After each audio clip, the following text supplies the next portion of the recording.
In today's video, I'm going to teach you how to add an agent in Freshdesk. By the end, you'll know exactly where to click, what each option means, and how to set the right level of access for your team member. Make sure you're signed in with admin permissions, since only admins can add agents. Start on your Freshdesk dashboard and look for the admin area. You'll find it on the left sidebar as a small gear icon. Click that to open your administrative settings. From there, under the Team section, select Agents.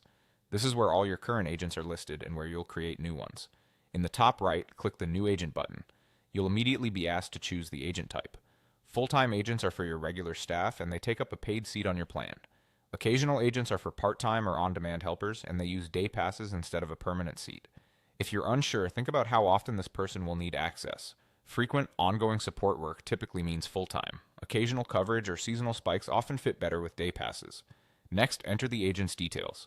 The email address is mandatory and must be unique, so double-check that it's correct to ensure they receive their activation link.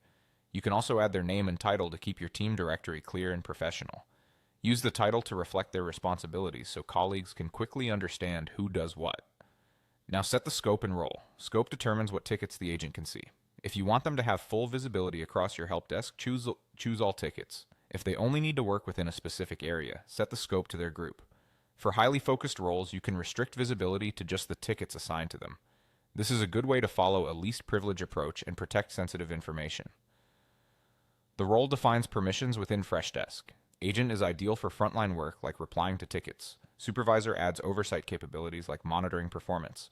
Admin grants full control over settings and configurations, so use it sparingly and only when truly necessary. When everything looks right, click Create Agent. Freshdesk will automatically email the new agent an activation link so they can set their password and sign in securely. If they don't see it right away, advise them to check their spam or promotions folder. That's it. You've added your agent, set their visibility, and assigned the right level of access. You can always return to the agent's page later to edit details, adjust roles or scope, or deactivate access as your team evolves.